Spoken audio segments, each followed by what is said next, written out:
Hi guys, welcome back to Intellectual Literature. This is Gauri. In previous video, we saw research methods in English chapter 1 meaning of research.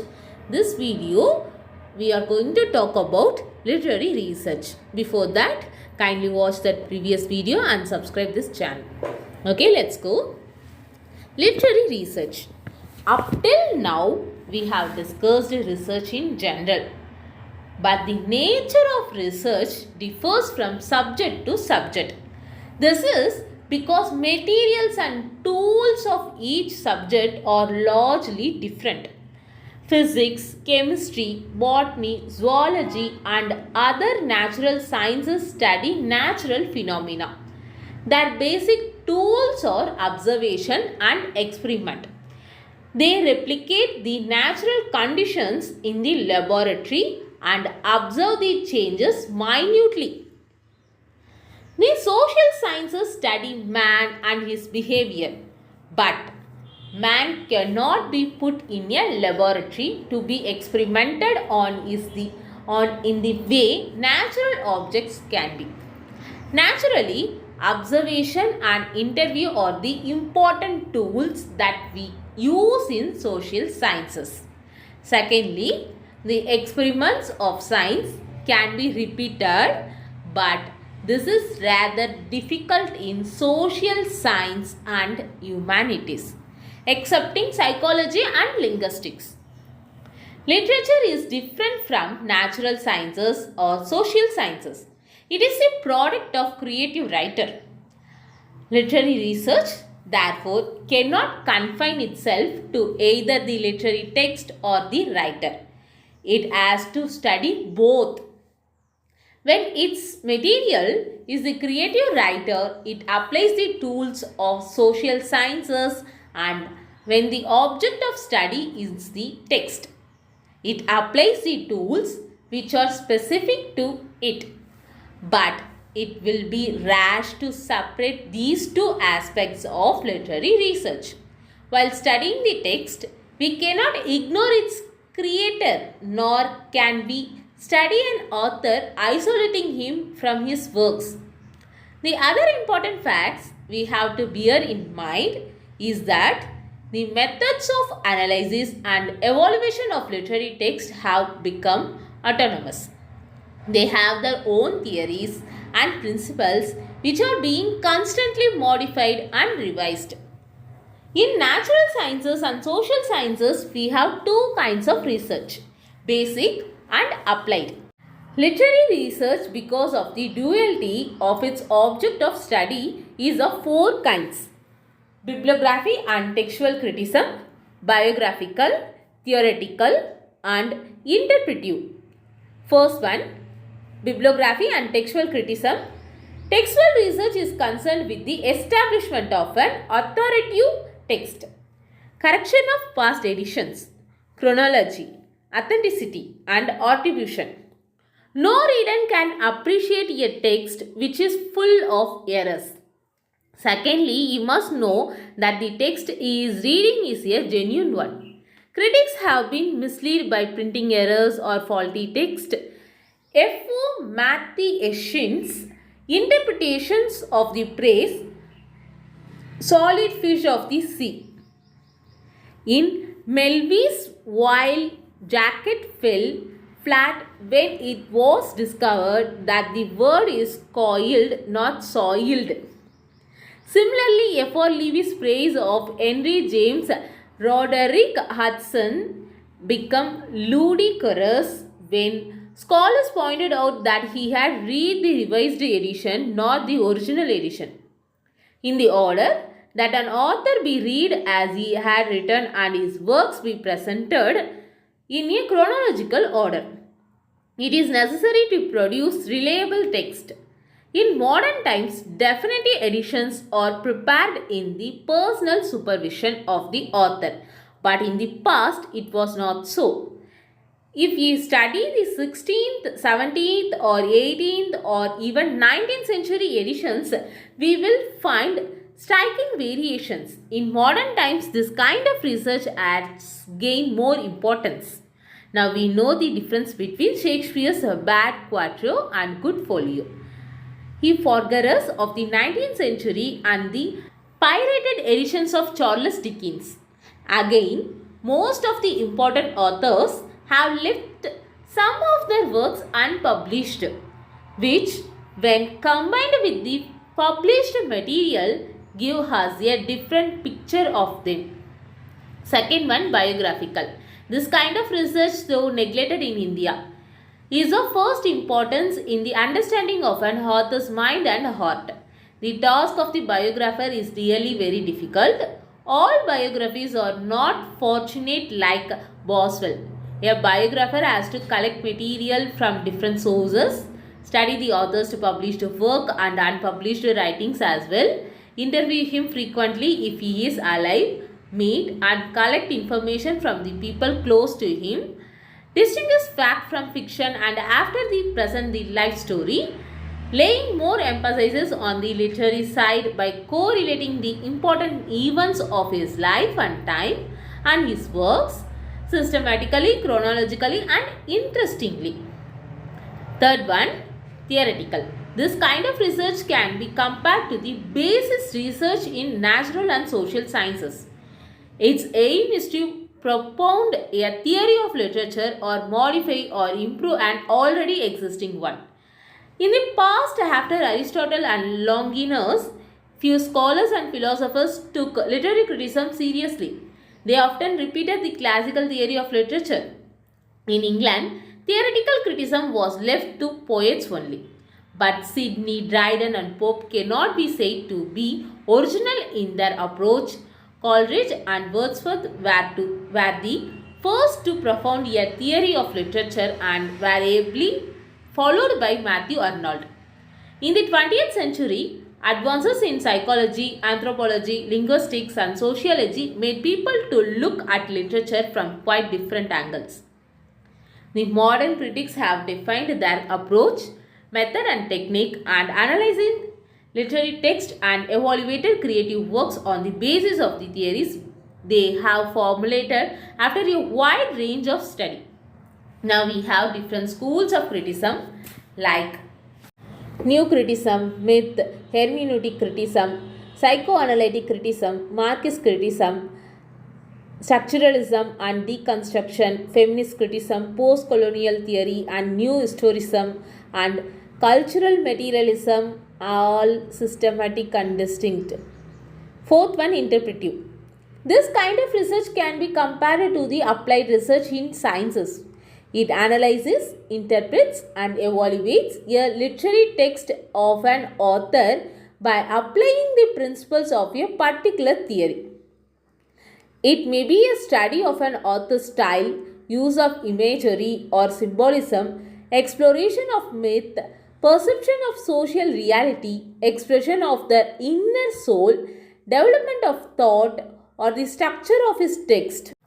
What is the important in this kind of research in the systematically in the use of the principles and use of both inductive and deductive methods? The researcher must not assume that the text would behave as he would wish. A literary text is sui generis. It cannot be a replica of the other. Naturally, the researcher has to modify his methods and techniques occasionally and sometimes to revise the theory as he has adopted.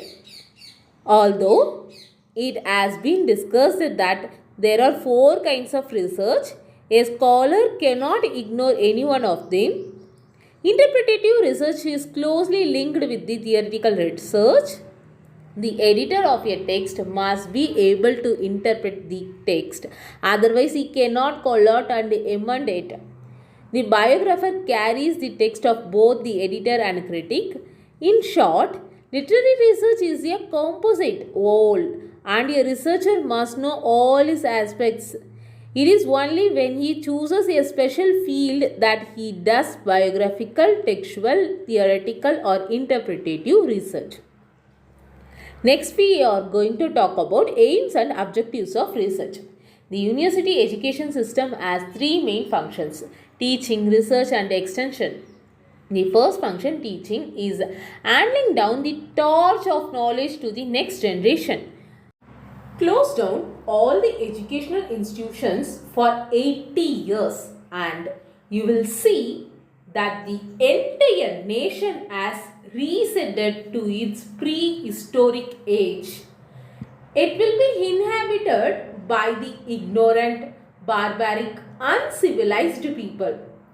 Teaching is the most important function because without it, the younger generation will never have access to the treasure of knowledge its forefathers have collected. Research adds something new to the treasure of knowledge, and without it, teaching will lose its utility gradually. If teaching went on repeating what is already known and ignoring the new knowledge acquired by research, civilization would not progress. A conscientious teacher always learns something new, makes it a part of the storage of his knowledge, modifies his views in the light of new facts, reorders his methods, and goes to the classroom to acquaint the learner's knowledge that he possesses. His thirst to know more is never quenched, and he will never limit himself to repeating the old things in the classroom every year. He is eager that his students would do those things which he has not been able to do or had no time to do. Literary research has four main objects. First one, advancement of knowledge. Second one, broadening the mind and sharpening the critical insight of the researcher. Third one, creation of a genuine and intelligent interest in literature. Fourth one, inculcation of the sense that the researcher is a member of a collaborative community.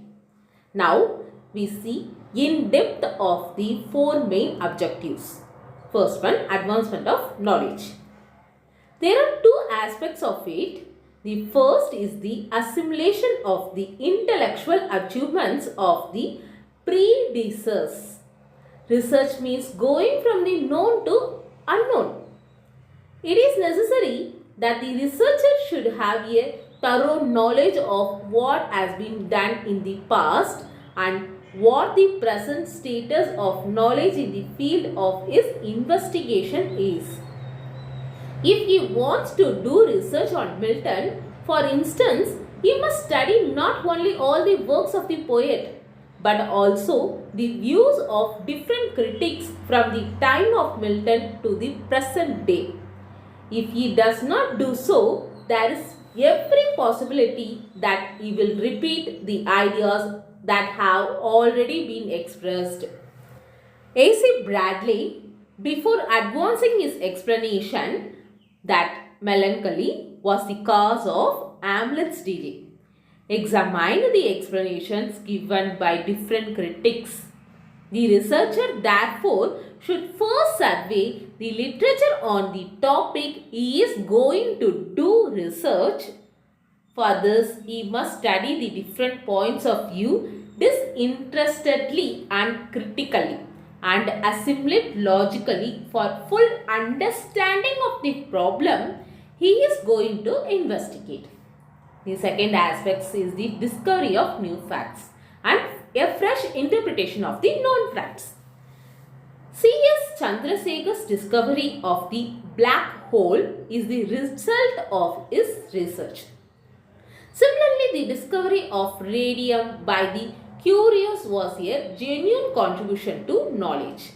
In science, old theories have been frequently revised in the light of new facts, or fresh interpretations have been made after more scientific analysis of the known facts.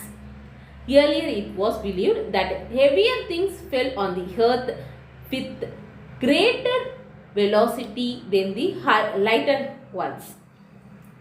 The typical example was the dropping of a coin and a feather.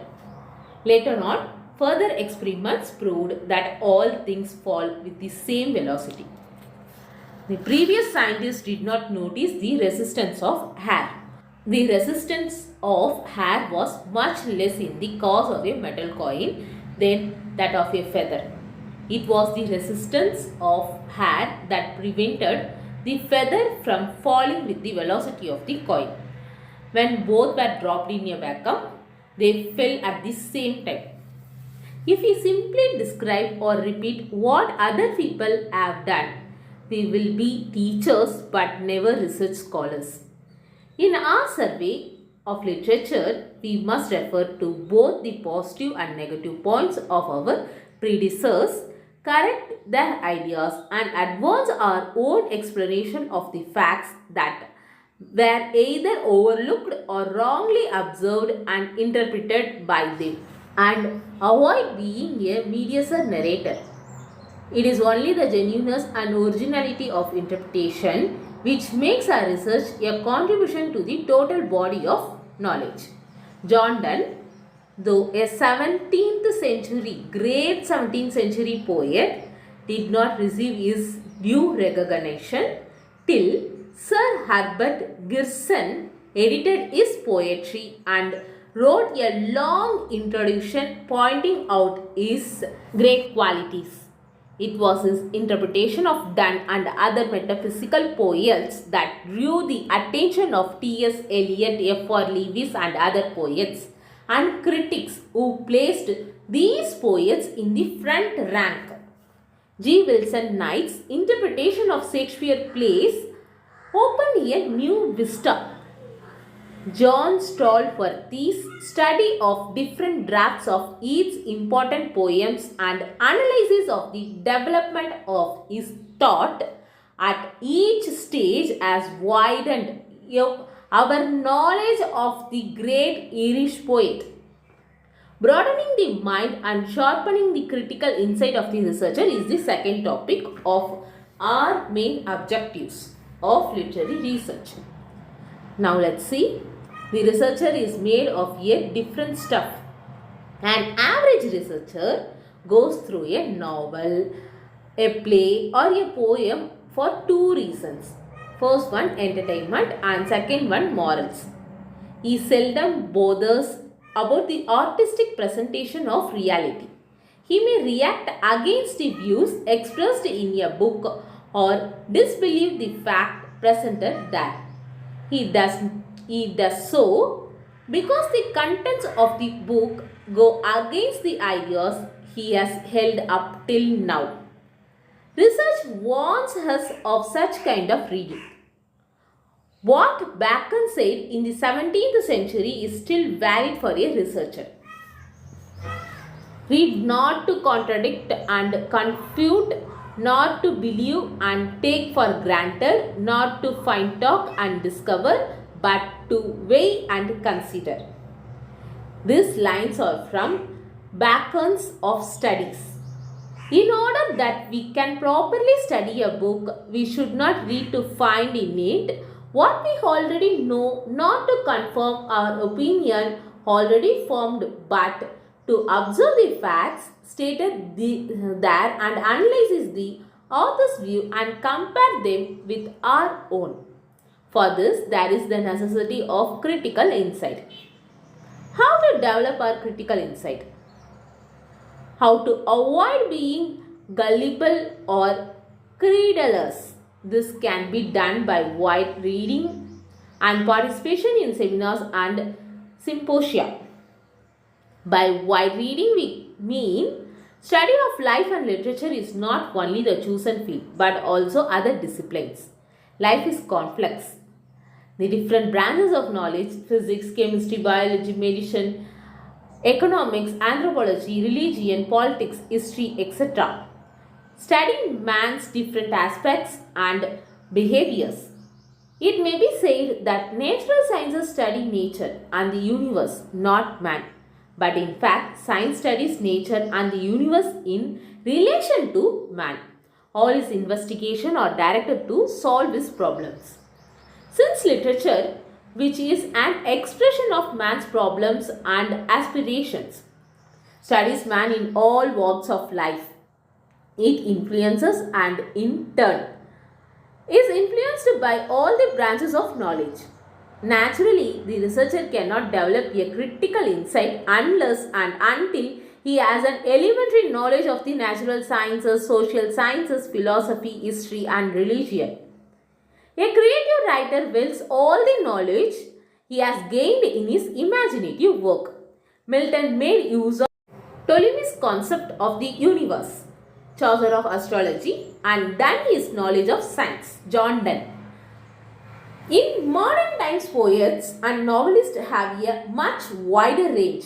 For example, Eliot based his Wasteland on G.C. Weston's From Ritual to Romance, and Sir James Fraser's The Golden Bough, and the poets of 1930s made use of the ideas of Freud and Marx. Secondly, the young researcher must be able to make a distinction between a good text and a bad text. Most of the bazaar editions of Shakespeare are full of errors. It will be a good exercise to compare the critical editions of Shakespeare with the Indian bazaar editions. A reliable text saves us from the pitfalls of misinterpretation. Cases of Matthiesen and Lewis have already been cited. Thirdly, we must develop the ability to evaluate and judge the general reliability of published research. All critics are not impartial. Their judgments are wrapped by their postulates, methods, faulty application, and personal prejudice. For the postulates, we cannot blame a critic. His theory of literature is both his strength and limit. A historical critic like Hippolyte Taine would not analyze a text in detail like the new critic.